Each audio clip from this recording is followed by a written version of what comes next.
தூத்துக்குடி மக்களுக்கு வணக்கம். தூத்துக்குடியில் என்ன நடக்கிறது? தூத்துக்குடி ஒரு மிகவும் சிறந்த ஒரு மாநிலத்தில் இருக்கிற ஒரு மாவட்டம். குறிப்பாக துறைமுகம் உள்ள ஒரு மாவட்டமாக அது காணப்படுகிறது. அது மட்டுமல்லாமல் தூத்துக்குடி துறைமுகம் மட்டுமல்லாமல் மாபெரும் தொழில் நகரமாக இது இருக்கிறது. அது எப்படின்னு நீங்கள் தெரிஞ்சுக்கணும்னா, தூத்துக்குடியினுடைய எம்பி அவர்கள் தமிழகத்தினுடைய முதல்வர் ஐயா முத்துவேல் கருணாநிதி ஸ்டாலின் அவர்களுடைய சகோதரி என்பதை நீங்கள் புரிந்து கொள்ள வேண்டும்.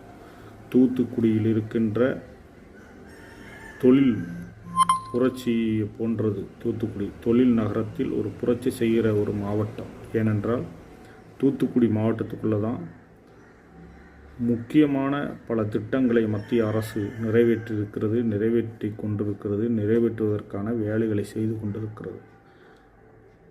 அது மட்டுமல்லாமல் தூத்துக்குடியில் இருக்கின்ற எம்எல்ஏக்களாக இருந்தாலும் சரி, எம்பியாக இருந்தாலும் சரி, மற்ற அமைச்சர்களாக இருந்தாலும் சரி, மாபெரும் சிறப்பு திட்டங்களும் பல ஆயிரம் கோடிகளை ஒதுக்கீடு செய்து மத்திய அரசும் மாநில அரசும் அதற்கான வேலைகளை தொடர்ந்து செய்து கொண்டிருக்கிற ஒரு மாவட்டம். அது மட்டுமல்லாமல் ஐயா முதல்வர் அவர்களுடைய சகோதரி ஏன் வேறு எங்கேயும் எம்பியாக இருக்க முடியாதா அப்படின்னு கேட்டால் கிடையாது. திமுகவினுடைய கோட்டை தமிழகத்தில் 1-2 இடங்கள் இருக்குது எம்பி தேர்தலுக்கு. அங்கெல்லாம் நின்று எம்பி ஆயிடலாம். அவங்கள பொறுத்தளவில் எம்பியாக இருக்கிறது மட்டும் இங்கே முக்கியமல்ல. அக்கா கனிமொழி அவர்களுக்கு ஒரு முக்கியமான இடத்துல எம்பியாக இருக்கணும், அதுதான் விஷயம்.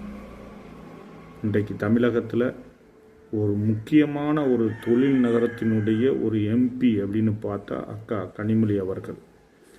ஏன்னா தமிழ்நாடு முதல்வர் ஐயா அவர்களுடைய சகோதரியாக இருக்கிறவங்க ஒரு சாதாரண இடத்துல எம்பியாக இருந்துட முடியாது, இருந்திருக்க மாட்டாங்க. சரியான பிளானோட பயங்கரமான அவர்களுக்கு ஒரு தெளிவான ஒரு தொலைநோக்கு பார்வை இருந்ததுனால கரெக்டாக தூத்துக்குடியை செலக்ட் பண்ணி தூத்துக்குடியினுடைய எம்பியாக இருக்கிறாங்க. அது மட்டும் இல்லாமல் இங்கே எம்பியாக இருக்கிறவங்க காலங்காலமாக இங்கே திமுகவில் இருந்தவர்களுடைய வாரிசுகளை இங்கே எப்படி